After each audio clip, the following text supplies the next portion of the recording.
अस्सलाम वालेकुम वरहमतुल्लाहि वबरकातुहू। दोस्तों आउं अली हसन अब्बासी ऐं जेकॾहिं मुंहिंजो चैनल पहिरियों दफ़ो ॾिसी ऐं ॿुधी रहिया आहियो त बराए महिरबानी मुंहिंजे चैनल खे सब्सक्राइब कंदा, बेल आइकन खे क्लिक कंदा ऐं जेकॾहिं मुंहिंजी ऑडियो पसंदि अचे त उनखे लाइक कंदा ऐं कमेंट बॉक्स में पंहिंजी राय खां आगाह कंदा।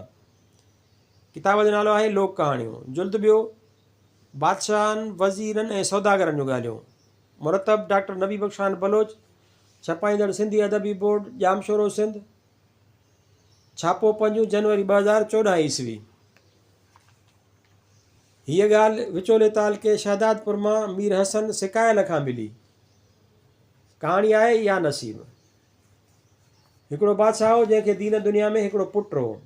शहज़ादो अॼु नंढो सुभाणे वॾो आख़िर अची लाइक़ु थियो। बादशाह शहज़ादे खे पढ़ण लाइ शहर जे हिकिड़े मकतब में होशियारु उस्ताद वटि विहारियो, जंहिंखे हिन जी तालीम ऐं तरबियत जो घणो ताक़ीद कयईं। उतां शहज़ादे चङो इल्मु हासिलु कयो ऐं हर फ़न में क़ाबिल थी वियो। आख़िर हिन जी दिलि पढ़ण खां बेज़ार थी पई, सो हिकु ॾींहुं पीउ खे चयईं त बाबा, हाणे आउं घणो ई पढ़ियो आहियां, तंहिं करे उस्ताद खे इजाज़त ॾियो। पिणसि चयसि त अबा या नसीब। शहज़ादो पीउ जो उहो जवाबु ॿुधी वरी बि पढ़ण खे लॻी वियो, पर जॾहिं बि अहिड़ीअ तरह बादशाह सां पंहिंजे इल्म जी ॻाल्हि कंदो हो त बादशाह उहो ई चवंदो हुउसि त अबा या नसीब। शहज़ादे दिलि में ख़्यालु कयो त आउं पढ़ियो त तमामु घणो आहियां, मगर बाबे खे अलाए जे दिलि में कहिड़ो ख़्यालु आहे जो न मुंहिंजी शादीअ जो ज़िक्र न ॿी का दुनिया जी ॻाल्हि ॿोल थो करे। हर वक़्तु उहा ई ॻाल्हि त अबा या नसीब। आख़िर शहज़ादो तंग थी पियो। हिकिड़े ॾींहुं ख़्यालु कयईं त हिते हाणे वधी करणु मुनासिबु न आहे। चङो आहे त वञी कंहिं ॿिए मुल्क जो सैर कजे ऐं दुनिया खे घुमी ॾिसजे। बाक़ी हिते त हर ॻाल्हि लाइ या नसीब खां सवाइ ॿियो कुझु बि कोन्हे। तंहिं करे उतां निकिरी वञण जो पको इरादो करे पंहिंजे पीउ जे सेंस खे घुराए चयईं त जेको सभिनी घोड़नि में भलो घोड़ो हुजे उहो संजे ठाहे मूंखे आणे ॾे त चढ़ी ॾिसां। पोइ तयारु थी पाणीअ जी खली पाण सां खणी सेंस खां घोड़ो वठी लांघ वराए हिकिड़े तरफ़ खणी रुख रखियईं। हलंदे हलंदे पंहिंजे शहर खां तमामु परे निकिरी वियो, पर का बि वस ॾिसण में न आयसि। उस बि तेज़ थींदी वई, करे सो करे छा। आख़िर ॻच पंध खां पोइ हिकिड़ो वणु नज़र आयुसि। घोड़ो काहे उते वञी पहुतो, ॾिसे त हिकिड़ो वॾो झूनो वणु आहे, पर संदसि थोरो लसो ई लसो। जेसीं ताईं हथु पियो पुॼेसि ओसीं ताईं उन में को बि अंगो या गुत कान हुई जंहिंमें खणी घोड़ो ॿधे या खली टंगे सघे। ख़्यालु कयईं त खंजर वण में हणी उन में खणी खली टंगियां। सो जहिड़ो ज़ोर सां खंजर वण में हयईं तहिड़ो हिकिड़े वॾे ताकी वण मां निकिरी वञी हेठि किरी ऐं वण में हिकिड़ो दरवाज़ो थी पियो। हिन उन जे दरवाज़े मां नज़र कई, ॾिसे त मार हिते को अजब लका लॻो पियो आहे। शहज़ादो पोइ उन दरवाज़े मां अंदरि घिड़ी वियो। छा ॾिसे त हिकिड़ो आलीशान महलात ठहियलु आहे, उन में हिकिड़ी ख़ाली खट सिंगारियल ठहियलु रखी आहे। हीउ बि हो तमामु घणो थकल, सो लत खोड़े उन ई खट ते सुम्ही पियो ऐं अघूर निंड में पइजी वियो। घणे वक़्त खां पोइ जॾहिं सुजाॻ थियो त हिन ॾिसे त हिकिड़ी तमामु हसीन शहज़ादी आहे जा परियां बानीअ सां गॾु पई अचे। शहज़ादे हिन खे ॾिसी हैरान थी वई। तंहिं ते बानीअ चयसि त शहज़ादी, तुंहिंजो मुड़ुसु उहो ई आहे जेको तुंहिंजी सेज ते सुतो पियो आहे। बाक़ी हाणे भॼणु करणु नामुनासिबु आहे। उते शहज़ादी वधी अची खट ते वेठी। शहज़ादे ऐं हिन पाण में दिलि जा हाल अहिवाल कया ऐं शादीअ जो बि अहद करे ॾींहुं मुक़ररु कयऊं। शहज़ादीअ चयसि त 7 ॾींहंनि खां पोइ आउं तुंहिंजे हवाले आहियां, जेॾांहुं खपई तेॾांहुं वठी हलिजांइ।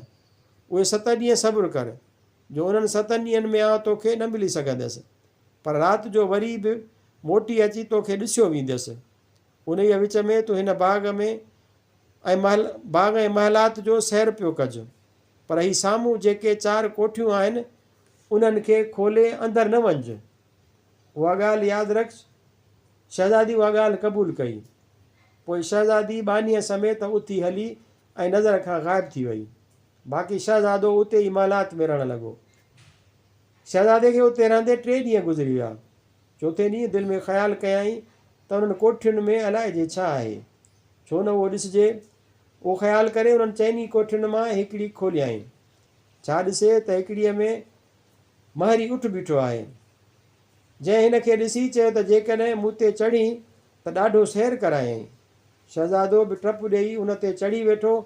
उठ हिन खे घुमाए फिराए अहिड़े हंधि अची कढियो जिते उहा साॻी शहज़ादी बानीअ समेत मिठाई विराए रही हुई। हिन खे बि मिठाई ॾियण लाइ हू अॻिते वधियूं, पर शहज़ादे दिलि में ख़्यालु कयो त मतां सुञाणे वठनि, सो उतां खिसकी पोइ ते वरियो ऐं अची महलात में चुप करे वेही रहियो। अहिड़ी तरह ॿिए ॾींहुं वरी ॿीअ कोठीअ खे खोले ॾिठाई त उते हाथी बीठल ॾिसण में आयुसि। जंहिं चयुसि त मूं ते सवार थी त ॾाढो सैर करायईं। हीउ टप ॾेई हाथीअ ते चढ़ी वेठो ऐं हाथी बि हिन खे साॻी कचहरीअ में खणी वियो। शहज़ादो सभु कुझु ॾिसी वरी बि वापसि वरियो ऐं अची महलात में पहुतो। टे ॾींहुं वरी टीह कोठीअ जो ख़्यालु आयुसि। दर खोलियाईं त हिकिड़ो घोड़ो बीठल ॾिठाई, जंहिं बि साॻी ॻाल्हि चयसि। शहज़ादो उन ते बि लांग वराए चढ़ी वेठो, जंहिं बि खणी वञी साॻी कचहरी ॾेखारियसि। सतें ॾींहुं आख़िर शहज़ादो चोथीं कोठीअ में वियो, जिते ॾिठाई त हिकिड़ो गॾह बीठो आहे। जंहिं हिन खे ॾिसी चयो त जे मूं ते चढ़ी त ॾाढा मज़ा ॾेखारियईं। शहज़ादो जो अॻे ई हिरियल हो, सो टप ॾेई गॾह ते चढ़ी वेठो। गॾह बि छा कयो जो शहज़ादे खे फेराए फेराए हिकिड़े हंधि अहिड़ो ज़ोर सां खणी पट ते हयूं जो शहज़ादे जी टपण वञी ज़मीन सां लॻी ऐं बेहोश थी वियो।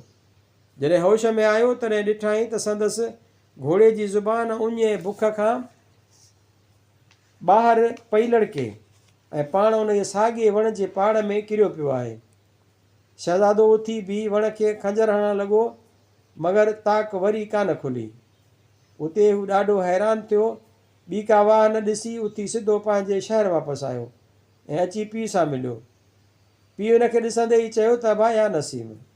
उते शहज़ादे पीउ खे चयो त बाबा उन या नसीब जो मतिलबु मूंखे सम्झायो। तंहिंते बादशाह चयुसि त अबा तुंहिंजो उठ ते, हाथीअ ते ऐं घोड़े ते सांदे 3 ॾींहं चढ़ी शहज़ादीअ जे कचहरीअ में वई, मिठाई न वरितई, सोचो तॾहिं तव्हां चवंदो आहियां त अबा या नसीब।